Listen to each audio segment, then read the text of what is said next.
नमस्कार दोस्तों, धर्म ज्ञान हिंदी कहानियाँ चैनल पर आप सभी श्रोताओं का बहुत बहुत स्वागत है। कहानी शुरू करने से पहले मेरा आप सभी श्रोताओं से अनुरोध है कि अगर आपने अभी तक हमारे चैनल को सब्सक्राइब नहीं किया है तो प्लीज हमारे चैनल को सब्सक्राइब जरूर कर लीजिएगा। एक समय की बात है, किसी राज्य में एक बहुत ही धनी सेठ रहा करता था। उसके पास अपने रहने के लिए राजा के महल के समान कई बड़े बड़े घर थे और काम करने के लिए बहुत से नौकर चाकर भी थे। इस प्रकार वह सेठ पूरे ऐश और आराम की जिंदगी बिताता था। एक दिन ऐसा हुआ, वह सेठ शाम के समय अपनी हवेली के बाहर टहल रहा था। उसी समय एक बूढ़ा व्यक्ति अपने सिर पर बोझ की गठरी लेकर उसी रास्ते से गुजर रहा था। उस बूढ़े व्यक्ति का घर सारे जंगल को पार करके एक छोटे से गांव के किनारे पर था। वह बूढ़ा व्यक्ति अपने आप को बहुत थका हुआ महसूस कर रहा था। उसके घर तक का सफर भी अभी बहुत लंबा था। उस बूढ़े व्यक्ति ने सेठ को देखा तो उसने अपने सिर पर रखी गठरी को नीचे रखा और वह वहीं बैठ गया। उसने उस सेठ से विनती की, मैं बहुत थक गया हूँ बेटा, मेरा घर भी यहाँ से लगभग 1 मील की दूरी पर है और रात भी होने वाली है। अगर तुम आज रात भर के लिए मुझे अपने घर में आसरा दे दो तो मैं हमेशा तुम्हारा एहसानमंद रहूंगा। वह सेठ धनी बेशक था, पर स्वभाव से बहुत ही क्रूर और घमंडी था। उसने बूढ़े आदमी से कहा, मैं किसी अजनबी को अपने घर में रहने की अनुमति नहीं देता। तुम्हारा क्या भरोसा कि तुम सच में कोई राहगीर ही हो या कोई चोर उचक्के हो। तुम्हें अपने घर में आसरा देकर तो मुझे अपने 2 नौकर तुम्हारी रखवाली करने के लिए भी छोड़ने पड़ेंगे। नहीं नहीं, मैं ऐसी सिरदर्दी मोल नहीं लेता। सेठ का जवाब सुनकर बूढ़े आदमी की आंखों में पानी भर आया।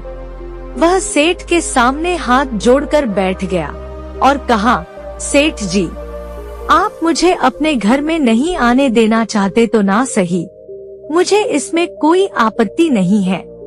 मुझे तो बस किसी तरह यह रात काटनी है।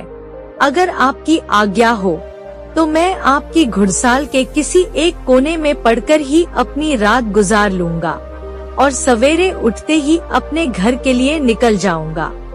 सेठ को उस बूढ़े आदमी पर बिल्कुल भी तरस नहीं आया। उसने फिर भी आपत्ति जताई और उस बुजुर्ग व्यक्ति से कहा, क्या पता तुम मेरी घुड़साल से कोई घोड़ा चुराकर भाग जाओ। नहीं नहीं, मैं तुम्हें अपने यहाँ ठहरने की अनुमति नहीं दे सकता। सेठ की बात सुनकर वह बूढ़ा आदमी बहुत निराश हो गया। उसने अपनी गठरी को फिर से अपने सिर पर लाद लिया और धीरे धीरे वहाँ से चल दिया। सेठ के घर के अलावा रास्ते में और भी कई घर पड़े थे, पर सेठ की बातें सुनकर उस बूढ़े आदमी के आत्मसम्मान को इतनी ज्यादा ठेस पहुँची थी कि अब उसने यहाँ रहने वाले किसी भी शहरी व्यक्ति से मदद मांगना ठीक ना समझा था। वह धीरे धीरे अपनी मंजिल की ओर बढ़ता रहा और आखिर में सवेरा होने तक अपने घर पहुंच गया। दोस्तों, समय का पहिया अपनी गति से घूमता रहा और इस घटना को कई महीने बीत गए। वह सेठ अपने व्यापार के काम में अक्सर व्यस्त ही रहता था। एक दिन वह अपने साथियों को लेकर जंगल की सैर करने निकल पड़ा। रास्ते से गुजरते हुए उसकी नजर एक हिरन पर पड़ गई। उसने उस हिरन का शिकार करने के लिए अपना घोड़ा उसके पीछे दौड़ा दिया। आगे घने जंगल में पहुंचकर वह हिरन तो कहीं गायब हो गया, उल्टा वह सेठ अपने साथियों से भी बिछड़कर अपने रास्ते से भटक चुका था। उस घने जंगल में उसे जंगली जानवरों का डर सता रहा था। सेठ अपने घोड़े पर सवार होकर अपने नगर वापस जाने का रास्ता ढूंढता फिर रहा था कि उसी समय जोरों की आंधी चलने लगी और देखते ही देखते आसमान में काले काले बादल घिर आए। बीच बीच में बिजली भी कड़क जाती थी। जिसे देखकर सेठ का घोड़ा भी बिदक कर वहाँ से भाग गया और जंगल में ना जाने कहाँ खो गया। आंधी इतनी ज्यादा तेज थी कि हवा के वेग के कारण पेड़ पौधे भी उखड़कर गिर रहे थे। वह सेठ अपनी जान बचाने के लिए एक पेड़ के तने को मजबूती से पकड़कर कई घंटों तक यूं ही खड़ा रहा। लगभग 3 घंटे बाद आंधी की रफ्तार कुछ कम हुई तो बारिश की छींटा छांटी शुरू हो गई। जब तक आंधी और बारिश दोनों बंद हुए तब तक शाम पूरी तरह ढल चुकी थी। अंधेरा होने को आया था। अपना घोड़ा खो जाने से वह और भी ज्यादा घबरा रहा था कि घोड़े के बिना वह इस घने जंगल को कैसे पार कर पाएगा। घबराहट के मारे उसका दिल जोरों से धड़क रहा था। वह जंगल से बाहर निकलने का रास्ता ढूंढता हुआ आगे बढ़ा तो कुछ दूरी पर हाथ में लाठी लिए हुए उसे एक आदमी दिखाई दिया जो उसी की तरफ आ रहा था। उसे देखकर सेठ की हालत और भी पतली हो गई। सेठ ने सोचा कि यह जरूर कोई चोर या लुटेरा होगा जो जंगल के रास्ते से गुजरने वाले मुसाफिरों को मारकर उनका सामान लूट लेता होगा। डर के मारे वह सेठ एक पेड़ की आड़ में छुपकर बैठ गया और उस आदमी के जाने का इंतजार करने लगा। परंतु वह आदमी आगे जाने की बजाय उस सेठ के पास ही आकर रुक गया और उस सेठ से पूछने लगा, साहब आप कौन हैं? और इस घने जंगल में अकेले क्यों बैठे हुए हैं? क्या आप अपने रास्ते से भटक गए हैं या फिर कोई और बात है? आप बेझिझक होकर मुझसे कह सकते हैं, मैं आपकी मदद जरूर करूंगा। इस समय आपका इस तरह यहाँ जंगल में रहना खतरे से खाली नहीं है। अभी कुछ देर में रात हो जाएगी और तरह तरह के जंगली जानवर अपना शिकार ढूंढने के लिए यहाँ घूमने लगेंगे। उस व्यक्ति की बातें सुनकर सेठ को कुछ सांत्वना मिली। उसने राहत भरी एक ठंडी सांस ली और उस भले आदमी को अपनी सारी कहानी बता दी। उस आदमी ने सेठ से कहा, साहब मैं एक गरीब आदमी हूँ। यहाँ से कुछ ही दूरी पर मेरी झोंपड़ी है जहाँ मैं अपने बूढ़े माता पिता के साथ में रहता हूँ। अगर आप चाहें तो मेरे साथ मेरे घर चल सकते हैं। वैसे तो मैं इस जंगल के चप्पे चप्पे से वाकिफ हूँ, लेकिन अभी रात होने वाली है। इस समय जंगल में घूमना ठीक नहीं होगा। आप बिल्कुल चिंता ना करें साहब। कल सवेरा होते ही मैं आपका घोड़ा ढूंढकर आपको सौंप दूंगा। सेठ ने उम्मीद भरी नजरों से उस आदमी को देखा और उससे पूछा, क्या तुम मेरे बिछड़े हुए साथियों को भी ढूंढ सकते हो?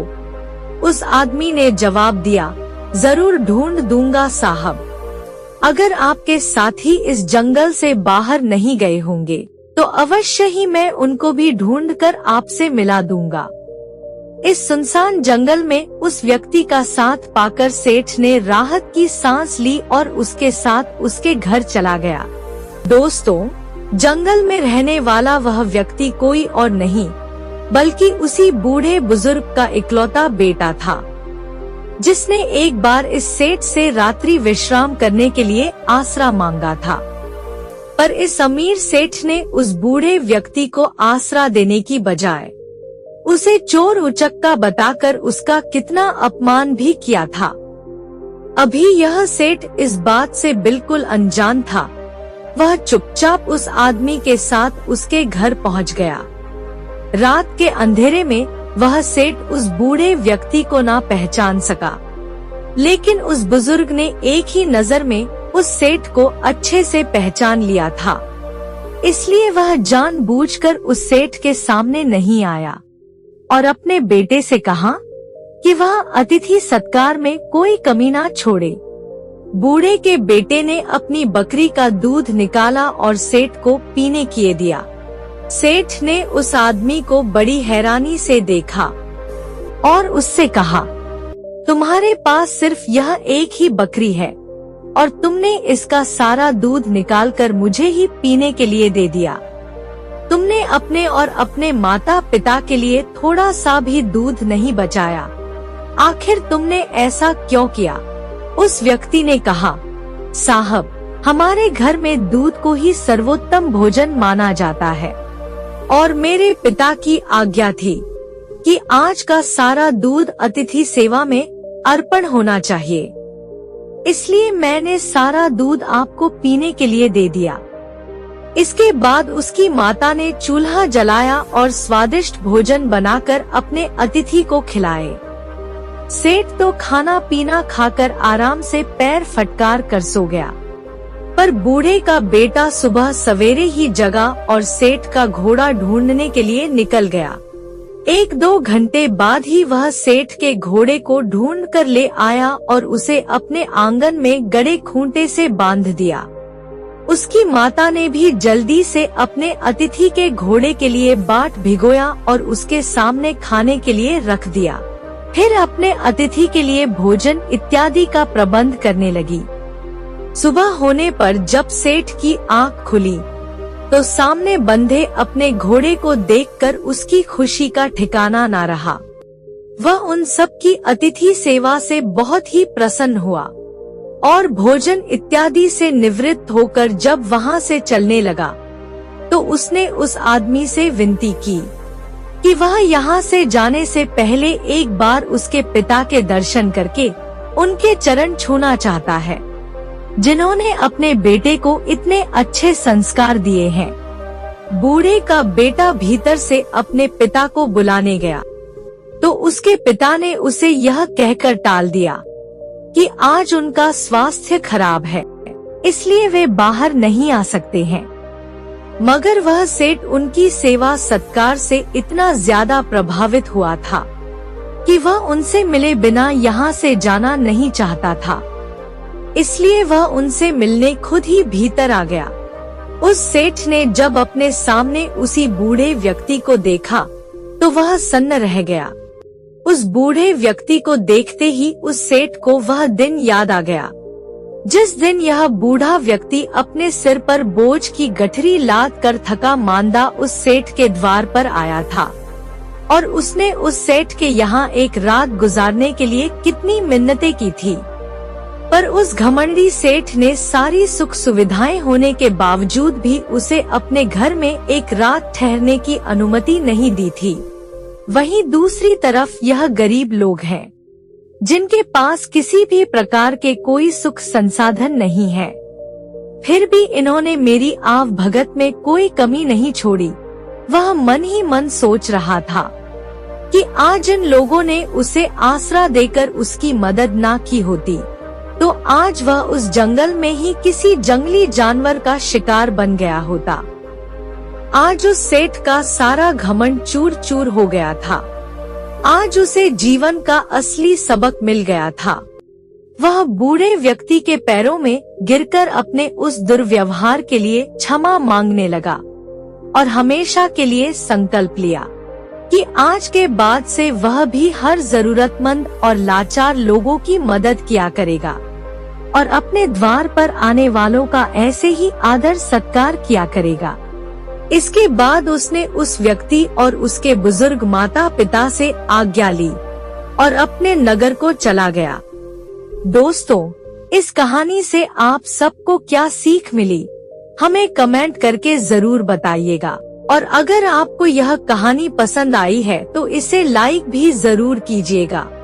मिलते हैं अपनी अगली वीडियो में किसी नई कहानी के साथ। तब तक के लिए आप सभी श्रोताओं को मेरा नमस्कार।